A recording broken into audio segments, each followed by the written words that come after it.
Welcome back to BCN news. కూటమి ప్రభుత్వం అధికారంలోకి వచ్చిన తరువాతే గ్రామాల్లో అభివృద్ది పనులు చకచకా జరుగుతున్నాయని మంత్రి డోలా బాల వీరాంజనేయ స్వామి పేర్కొన్నారు. ఒంగోలులో 1.48 కోట్లతో పీసీపల్లిలో నిర్మించిన పలు సీసీ రోడ్లను కనిగిరి ఎమ్మెల్యే ఉగ్ర నరసింహారెడ్డితో కలిసి ఆయన ప్రారంభించారు. ఈ సందర్భంగా ఆయన మాట్లాడుతూ గత వైసీపీ ప్రభుత్వంలో ఎటువంటి అభివృద్ది పనులు జరగలేదని అన్నారు. కూటమి ప్రభుత్వం ఏర్పడిన తర్వాత రాష్ట అభివృద్ది కోసం ముఖ్యమంత్రి చంద్రబాబు అహర్నిశలు శ్రమిస్తున్నారని చెప్పారు. నియోజకవర్గాన్ని అభివృద్ది చేసేందుకు నిధులు రాబట్టడంలో ఎమ్మెల్యే ఉగ్ర నరసింహారెడ్డి గట్టికుడు అని కొనియాడారు.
మండలంలో తెలుగుదేశం ఆధ్వర్యంలో ఎన్డీఏ ప్రభుత్వం వచ్చిన తర్వాత 2 కోట్ల రూపాయలతో నిర్మించినటువంటి సిమెంట్ రోడ్లకి ఈరోజు ప్రారంభోత్సవం చేసుకోవడం జరిగింది. ఈ నిధులు తీసుకురావడంలో మన శాసనసభ్యులు ఉగ్ర నరసింహారెడ్డి గారి చొరవని ప్రత్యేకంగా అభినందిస్తా ఉన్నాం. ప్రభుత్వం వచ్చి 8 నెలలు కూడా పూర్తి కాకముందే 2 కోట్ల రూపాయలతో సిమెంట్ రోడ్లని నిర్మించి ప్రారంభించుకోవడం అభినందించదగ్గ విషయం. ఆ గ్రామాల్లో ఎస్సీలు వాళ్ళ అప్రోచ్ రోడ్లు వాళ్ళు చాలా ఆనందాన్ని వ్యక్తపరుస్తూ ఉన్నారు. చాలా కాలం మేము గ్రామాలకు వచ్చి 70-80 సంవత్సరాల తర్వాత మా ప్రాంతాల్లో ఈ రోడ్లు రావడం అనేది వాళ్ళ యొక్క ఆనందాన్ని చూస్తుంటే ఇదే ఉత్సాహంతో నియోజకవర్గం మొత్తం కూడా పూర్తి చేసే విధంగా మన ఎమ్మెల్యే గారి చొరవ ఉంది. భవనాలకు కూడా శంకుస్థాపన చేసుకోబోతున్నాం. ఈరోజు అనుకోకుండా మధ్యలో కంచర్లవారిపాలెం హై స్కూల్లో మిడ్ డే మీల్ చూద్దామని రావడం, ఇక్కడ వంట కూడా రుచిగా శుచిగా సంతృప్తికరంగా ఉంది. ఇక్కడ నేను ఎమ్మెల్యే గారి ఇద్దరం కూడా భోజనం చేయడం జరిగింది. మిడ్ డే మీల్లో కూడా మా మానవ వనరుల శాఖ మంత్రి లోకేష్ బాబు గారు ప్రత్యేకంగా చొరవ తీసుకున్నారు. ఆ మెనూ విషయంలో కావచ్చు, శ్రద్ధలో కావచ్చు. నేను అడిగారు ఇక్కడ ఏమన్నా ఎందువల్ల చేశారు, ఈరోజు మెనూ ప్రకారమే చేస్తామన్నారు. పిల్లలు కూడా చాలా రుచిగా ఉంటుందని చెప్పి సంతృప్తి వచ్చేసారు. ఈ సందర్భంగా ఒక్కసారి గుర్తు చేసుకుంటే మా విద్యాశాఖ మంత్రి యువగళం పాదయాత్రను చేపట్టి నేటికి కరెక్ట్గా 2 సంవత్సరాలు అవుతా ఉంది. మన కనిగిరి ప్రాంతంలో కూడా కొండేపి కనిగిరి ప్రాంతాల్లో కూడా వారు పాదయాత్ర చేశారు. ఆ పాదయాత్ర ఫలితమే ఈరోజు రాష్ట్రంలో ఒక అరాచక పాలన పోయి అభివృద్ధి సంక్షేమాన్ని చూసే పరిపాలన వచ్చింది. ఈ పరిపాలనలో దావోస్ నుంచి కూడా లక్షలాది కోట్ల రూపాయలు పెట్టుబడులు తీసుకుని రావడం జరిగింది. పెట్టుబడులు రాష్ట్రంలో రావడం జరిగింది. అంతేకాకుండా మనకి 4 లక్షల పైచిలకు ఉద్యోగాలకి కూడా మనం అవకాశాలు కల్పించిన పరిస్థితులు వచ్చాయి. విద్యారంగానికి, యువతకి, ఉపాధికి మా ప్రభుత్వం పెద్దపీట వేస్తుంది. కనిగిరి ప్రాంతంలో రిలయన్స్ కంపెనీ ద్వారా రెన్యూవబుల్ ఎనర్జీ 4000 ఎకరాల్లో మనం ప్లాంట్లు పెడతా ఉన్నాం. ఉమ్మడి ప్రకాశం జిల్లాలో భారత్ పెట్రోల్ రిఫైనరీ కూడా 1000 ఎకరాల్లో కూడా మనం తీసుకొని రావడం జరుగుతూ ఉంది. ఈ కనిగిరి ప్రాంతంలో ఉగ్ర నరసింహారెడ్డి అప్పుడు ఎమ్మెల్యేగా ఉన్నప్పుడు నిమ్స్ కోసం ప్రయత్నం చేస్తే, పోయినసారి కూడా IIITని పామూరు ప్రాంతంలో శంకుస్థాపన చేస్తే గత ప్రభుత్వం నిర్లక్ష్యానికి గురి చేసింది. ఇప్పుడు మళ్ళా కూడాను IIITని పట్టాలెక్కించాల్సిన పరిస్థితి ఉంది. దాని ముఖ్యమంత్రి గారు కూడా, విద్యాశాఖ మంత్రి లోకేష్ బాబు గారు కూడా దీని విషయంలో రాష్ట్ర ప్రభుత్వం అందిస్తున్న పథకాలు, సబ్సిడీలను రైతాంగం సద్వినియోగం చేసుకోవాలని ఎమ్మెల్యే ప్రత్తిపాటి పుల్లారావు సూచించారు. పల్నాడు జిల్లా చిలకలూరిపేట మండలం మానుకొండవారిపాలెంలో ఏపీ పశుగణాభివృద్ది, పశుసంవర్ధక శాఖ ఆధ్వర్యంలో మేలుజాతి లేగదూడల ప్రదర్శన కార్యక్రమం నిర్వహించారు. లేగదూడలను, వాటికి అందిస్తున్న మందులను ఈ సందర్భంగా ఆయన పరిశీలించారు. పశువుల రక్షణ కోసం అందివచ్చిన అవకాశాన్ని పాడి రైతులు సద్వినియోగం చేసుకోవాలని ఎమ్మెల్యే కోరారు. 31వ తేదీ వరకు గౌరవ ముఖ్యమంత్రి గారు గ్రామాల్లో ఏదైతే పశువులు అనారోగ్యంగా ఉన్నాయి, గొర్రెలు అనారోగ్యంగా ఉన్నాయి, మేకలు అనారోగ్యంగా ఉన్నాయి, వాటన్నిటికీ మంచి వైద్యాన్ని అందించి మీ దగ్గరికే డిపార్ట్మెంట్లు పంపించి అన్ని రకాలుగా ఆరోగ్యంగా ఉండేటువంటి దానికి ఈ కార్యక్రమాన్ని చేపట్టారు. దానిలో భాగంగానే బాగలేనటువంటి పశువులకి చికిత్స, మందులు ఇవ్వటం, పెద్ద పశువులకైతేనేమో దూడలకి, గొర్రెలకి, మేకలకి ఈ వార్మింగ్, నట్ట నివారణ చర్యలు చేపట్టడం, మందులు సాగించటం. అదేవిధంగా గొర్రెలు, మేకలకైతే టీకాలు, కోళ్లకి. ఆ విధంగా ఈ అన్నిటికీ సంబంధించినటువంటి వాటికి చికిత్స కానీ, మందులు కానీ, టీకాలు కానీ, నట్ట నివారణకి మందులు సాగించడం కానీ ఈ కార్యక్రమాలన్నీ చెయ్యాలని, గ్రామాలకు వెళ్తే అందుబాటులో ఉంటుందని, మండలానికి 20 గ్రామాలు ఉంటే దాదాపు 20 నుంచి 31 అంటే 12 రోజులు ఈ కార్యక్రమం. 12 రోజుల్లో మీకు ఎలాంటి అవకాశం ఉన్నా, ఏ ఇబ్బందులు ఉన్నా మీ దగ్గరికి జిల్లా అధికారులు వచ్చారు కాబట్టి వాటిని సద్వినియోగం చేసుకోవాలి అనేటువంటిది ప్రధానమైనటువంటి ఉద్దేశం. మానకొండ వారి పదం బాగా కష్టపడేటువంటి మనుషులు ఈ గ్రామంలో ఉన్నారు. మా ఆడపిల్లలు బ్రహ్మాండంగా కష్టపడతారు. పోటీ పడి పాలు ఎక్కువ ఉత్పత్తి చేసేదాంట్లో కూడా పోటీ పడతారు. ఈ రోజు ఇంత మాత్రం దూరంలో కూడా ఉన్నటువంటి గ్రామాలు చాలా తక్కువ ఉన్నాయి. కష్టపడేటువంటి మనస్తత్వం ఉన్నటువంటి గ్రామం. రాజకీయాలు పక్కన పెట్టి అందరూ కలిసిమెలిసి ఆదాయాన్ని ఏ విధంగా పెంచాలి, పొలం పండించడంలో కానీ, గేదెలను పెంచడంలో కానీ అన్ని రకాలుగా కష్టపడేటువంటి గ్రామం మానకొండ వారిపాలెం. ఆ విధంగా అందుకని మీ గ్రామం రావాలని వచ్చాను. ఎందుకంటే మీ దగ్గరకు వస్తే మిమ్మల్ని ఇంకా ప్రోత్సహించినట్టు అవుతుంది.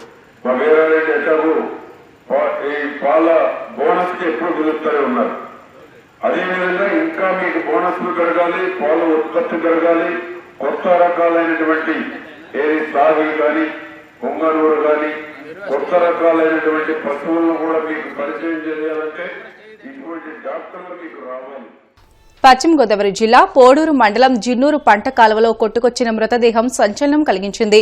పొట్టలో కత్తిపోటుతో పాటు కాళ్లు కట్టేసిన మృతదేహం కొప్పరు గ్రామం వద్దకు కొట్టుకు వచ్చింది. పథకం ప్రకారం హత్య చేసి కాలువలో పడేసి ఉండవచ్చునని పోలీసులు భావిస్తున్నారు. గుర్తుపట్టలేని విధంగా ఉన్న మృతదేహాన్ని గ్రామస్తుల సమాచారంతో పోలీసులు వెలికితీసి పోస్టుమార్టం నిమిత్తం ప్రభుత్వ ఆసుపత్రికి తరలించారు. DSP Sri Veda, rural CI Durgaprasad సంఘటనా స్థలాన్ని పరిశీలించారు. ఘటనపై కేసు నమోదు చేసి దర్యాప్తు చేపట్టినట్లు రూరల్ ఎస్ఐ వెంకట్ సురేష్ తెలియజేశారు. గత ఎన్నికల్లో అత్యధిక స్థానాలను కూటమి ప్రభుత్వం దక్కించుకోవడంలో నారా లోకేష్ చేపట్టిన యువగలం పాదయాత్ర ప్రముఖ పాత్రను పోషించిందని టీడీపీ కార్పొరేటర్ విల్లూరి భాస్కర్రావు పేర్కొన్నారు. విశాఖలో ఆయన మీడియాతో మాట్లాడుతూ పాదయాత్ర సమయంలో ప్రజల సమస్యలపై అధ్యయనం చేసి అధికారంలోకి వచ్చాక మంత్రి హోదాలో వాటిని పరిష్కరించే విధంగా లోకేష్ చర్యలు చేపడుతున్నారని తెలిపారు. ఇచ్చిన హామీలను పూర్తిస్థాయిలో అమలు చేసే విధంగా కూటమి ప్రభుత్వం కృషి చేస్తోందని, విశాఖలో జరుగుతున్న టూరిజం సదస్సు ద్వారా ఏపీలో పర్యాటక రంగం మరింత అభివృద్ది చెందుతుందని ఆయన వెల్లడించారు. 5 సంవత్సరాల పరిపాలన కూడా రావణ రాష్ట్రంలో జగన్మోహన్ రెడ్డి అంటే ప్రకృతి విపత్తులు అంటారు కదండి, అలాగే ఆ 5 సంవత్సరాల విపత్తు సమయంలోని ప్రజలందరూ కూడా బెంబేలు ఎత్తిపోయి తీవ్ర ఆందోళనకు గురవుతూ మన ప్రాణాలకు కూడా రక్షణ లేకుండా, ఎందుకంటే ఎంప్లాయ్మెంట్ కూడా లేకుండా ఎంతో అల్లకల్లోలంతో అల్లాడుతున్న ఆ యొక్క ప్రజలందరినీ చూసి చలించిపోయి మన గౌరవ నారా లోకేష్ గారు యువగాలం పేరు మీద పాదయాత్ర చేయడం జరిగింది. ఆయన ఆలోచనలు బ్రహ్మరథం పట్టారు కాబట్టి 6 నెలల కిందట జరిగిన ఎలక్షన్స్లో 94% రిజల్ట్ 100కి 100 సీట్లు 175 సీట్లు పోటీ చేస్తే 100కి 94% చొప్పున 175లో 164 సీట్లు నిజంగా ఆశీర్వదించి కూటమి నాయకులకి పట్టం కట్టారని అంటే ఈ యొక్క పట్టాభిషేకం అన్నది చరిత్రలో ఒక చరిత్ర అని చెప్పేసి మీ అందరికీ కూడా మీడియా ద్వారా తెలియజేస్తున్నాను. చరిత్రలో నిలిచిపోతుందని కూడా మీడియా ద్వారా తెలియజేస్తా ఉన్నాను. ఆ రోజు చేసిన ఈ పాదయాత్ర ప్రతి ఒక్కరికి కూడా గ్రామాల్లోని పల్లెటూరులోని వెళ్ళి ఆయన సమస్యలు తెలుసుకున్నారు కాబట్టి ఈరోజు క్షుణ్ణంగా, ఎందుకంటే ఆ ఏవైతే ప్రాబ్లంలు సమస్యలు ఉన్నాయో ఆ సమస్యల ప్రక్షాళన కోసం ఆ సమస్యలన్నింటినీ కూడా ప్రక్షాళన చేసే దిశగా, అలాగే వాటన్నిటిని కూడా సొల్యూషన్ కూడా ఆయన దగ్గర ఉందని చెప్పేసి మీకు ఈ మీడియా ద్వారా తెలియజేస్తున్నాను. ఏవైతే ఇప్పుడు రాష్ట్రం అంతా కూడా అధ్వానంగా తయారు చేసిన రోడ్లు బాగు చేసాం. ఎందుకంటే గతంలో చూస్తే 1100 కిలోమీటర్లు కూడా 5 సంవత్సరాలకి వేయలేన చెత్త పరిపాలన నుంచి ఈరోజు 3600 కిలోమీటర్ల రోడ్లు పంచాయతీరాజ్ శాఖ కానివ్వండి, అలాగే రాష్ట్ర ప్రభుత్వం కానివ్వండి, మొత్తం అన్ని కూడా 3600 కిలోమీటర్ల రోడ్లు ఈరోజు బ్లాక్ టాప్ రోడ్లు 6 నెలల కాలంలోనే వేసి చూపించారని అంటే ఇది పరిపాలన మీద దృష్టి సారించడం. ఇప్పుడు ఇంకా సబ్సిడీ పథకాలు కానివ్వండి, సంక్షేమ ఫలాలు కానివ్వండి, ప్రభుత్వం నుంచి ఒకటిగా వేయడానికి రెడీగా సిద్ధమవుతున్నారు. కాబట్టి నారా చంద్రబాబు నాయుడు గారు అహర్నిశలో సుమారు రోజుకి 16 నుంచి 18 గంటలు, ఎందుకంటే 24 గంటల్లో 8 గంటలు 12 గంటలు వీడియో గేమ్లు పబ్జి గేమ్లు ఆడుకునే నాయకుడి దగ్గర నుంచి ఈరోజు డైరెక్ట్గా ప్రజా పరిపాలన కోసం అటు ఎముకలు కొరికే చలిలో కూడా దావోసులో తెల్లవారు 5 గంటలకు కానివ్వండి, 4 గంటలు 6 గంటలకు కానివ్వండి, ఎముకలు కొరికే చలిలో కూడా నవయవన యువకుడిలాగా 76 సంవత్సరాలు అయిన పెద్ద ఆయన కూడా ఈరోజు అంత కష్టపడతా ఉన్నాడు. ఆ తండ్రికి తగ్గట్టుగా కొడుకు కూడా కష్టపడతా ఉన్నాడు. ఇది పరిపాలన కోసం, ప్రజలకు మెరుగైన పరిపాలన ఇవ్వాలని ఒక ఆలోచన కోసం. ఇటువంటి వాళ్ళతో కంపేర్ చేసుకోవడం కూడా మీరు అనవసరం అని చెప్పేసి మీకు మీడియా ద్వారా తెలియజేస్తా ఉన్నాను సార్. తెలంగాణలోని సూర్యాపేట జిల్లా కేంద్రంలో పరువు హత్య కలకలం రేపుతోంది. మామిళ్లగడ్డకు చెందిన వడ్లకొండ కృష్ణ హత్యకు గురయ్యాడు. సూర్యాపేట మండల పరిధిలోని పిల్లలమర్రి సమీపంలోని మూసీ కాలువ కట్టపై అతని మృతదేహాన్ని గుర్తించిన స్థానికులు పోలీసులకు సమాచారం ఇచ్చారు. అయితే హత్యకు ప్రేమ వివాహమే కారణమని పోలీసులు అనుమానిస్తున్నారు. 6 నెలల కిందట పిల్లలమర్రి గ్రామానికి చెందిన కోట్ల భార్గవి అనే యువతిని ప్రేమ వివాహం చేసుకున్న కృష్ణ సూర్యాపేటలో కాపురం పెట్టాడు. ప్రేమ పెళ్లిని నిరాకరించిన భార్గవి తల్లిదండ్రులు వారిని విడదీసేందుకు తీవ్ర ప్రయత్నాలు చేశారు. కులాంతర వివాహం చేసుకున్న కృష్ణపై కక్ష పెంచుకున్న భార్గవి సోదరుడు కోట్ల నవీన్ హత్యకు పాల్పడినట్లు పోలీసులు అనుమానిస్తున్నారు. వార్తలు ముగించే ముందు ముఖ్యాంశాలు మరొకసారి. ఆర్టీజీఎస్ అధికారులతో ముఖ్యమంత్రి చంద్రబాబు సమీక్ష. ప్రతి ఇంటిలోనూ ఏఐ ప్రొఫెషనల్ ఉండాలనేదే ప్రభుత్వ ఆశయమన్న సీఎం.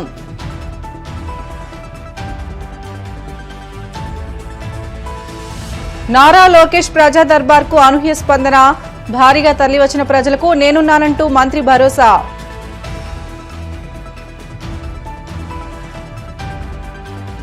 రాష్ట్రంలో P4 విధానంలో పర్యాటక రంగ అభివృద్ధికి కృషి చేస్తున్నాం.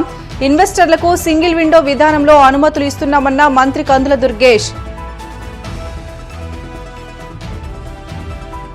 కూటమి ప్రభుత్వం అధికారంలోకి వచ్చాక పారదర్శకతకు పాడకట్టారు.